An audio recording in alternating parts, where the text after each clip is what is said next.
Muhammed sallallahu aleyhi ve sellem 5 yaşına җиткәч, Мәдинәгә барып туганнарын һәм атасының кабрын күрергә теләк белдерде.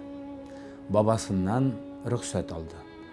Шул рәвешле Әминә Мөхәммәдне үзе белән алып Мәдинәгә китте. Бу Пәйгамбәр саллаллаху алейхи ва сәлләмнең иң әүвәлге сәфәре иде. 1 елга якын Мәдинәдә торып, Пәйгамбәр саллаллаху алейхи ва сәлләм 6 яшына җитте. Яна Мәккәгә кайтыр юлга чыктылар. Мәдинәдән ерак булмаган Әбвә дигән бер урында Әминә авырып китте һәм шул җирдә вафат булды. Мөхәммәд саллаллаху алейхи ва сәлләм бер үзе калды. Ул карван ишендә Әбу Талибның бер туган Габдуллах исемле кардәше бар иде. Ул Мөхәммәдне Габдулмутталибка алып кайтты. Габдулмутталиб Мөхәммәдне алды.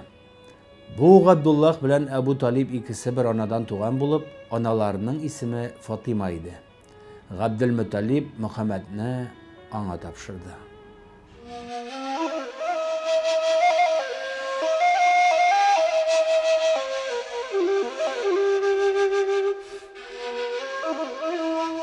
Хәзрәти Рәсул саллаллаху алейхи ва сәлләмнең мәшһүр исеме Мөхәммәддер.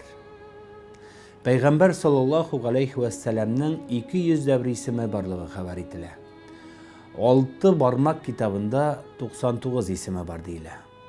Аның исеме Коръәндә Мөхәммәд, Инҗилдә Әхмәд яисә Бәрәклит, Забурда Мәхи, Тәүратта Әхәттер.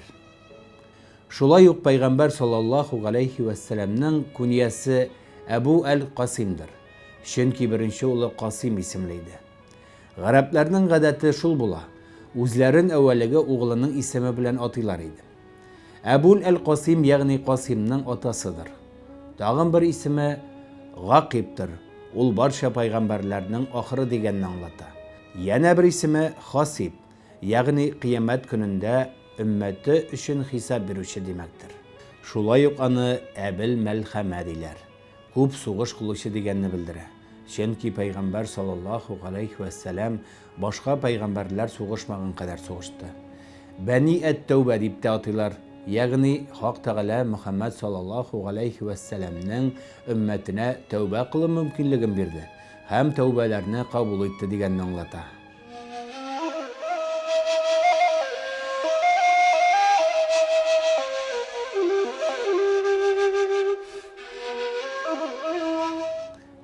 Рәсүли Әкрәм саллаллаху алейхи ва сәлләм нурлы ва түгәрәк йөзле иде дип хәбәр ителә. Ләкин монда Хәзрәти Рәсул саллаллаху алейхи ва сәлләмнең йөз матурлыклары тулысынча язылмый калды. Аның өчен үз алдына язылганы күптер. Аның күләгәсе юк иде. Чөнки баштан аяк эче тышы нур иде дип әйттеләр. Әлбәттә нурның күләгәсе булмас. Шулай ук башы өстендә һәр вакыт ак болыт йөрер иде диелә. Үзе кая барса, болыт та шунда бара торган булды. Ул Рәсул саллаллаху алейхи ва сәлләм гаят баһадир булып, һич кемнән курыкмас иде.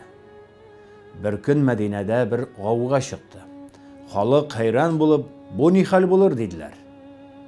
Пәйгамбәр саллаллаху алейхи ва сәлләм Әбу Талханың атын алды. Дәррәү кылычы янына бәйләп, атка менде, атны сикертте, барча халыктан иң беренче булып шунда барып та җитте. Ни булганын белеп халыкка каршы килде. Бер нәрсә юк, имеш кайтыгыз диде. Кайттылар. Шулай ук Хандак сугышларында мөселман сафлары сынды. Халык кача башлады. Мөхәммәд саллаллаху алейхи ва сәлләм бер үзе калды.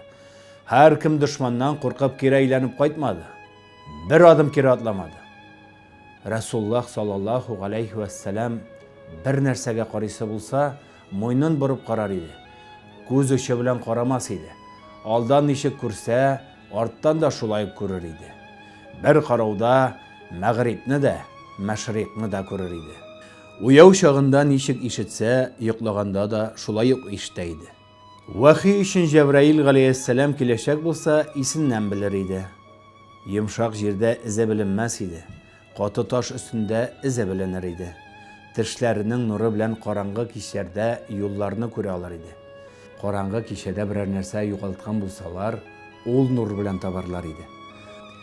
Аркасында күгәрчен йомыркасы кадәр пәйгамбәрлек мөхәре бар иде. Kim yanında oturmasın, bir qarış kadar büyük bulur idi. Gümründe bir qaşanda isnemedi, singirmedi, hem tükürmedi. Üstüne şibin konmadı. Eğer bir urundan uçsa, köp günler devamında ol urundan jüfar ise kilir idi.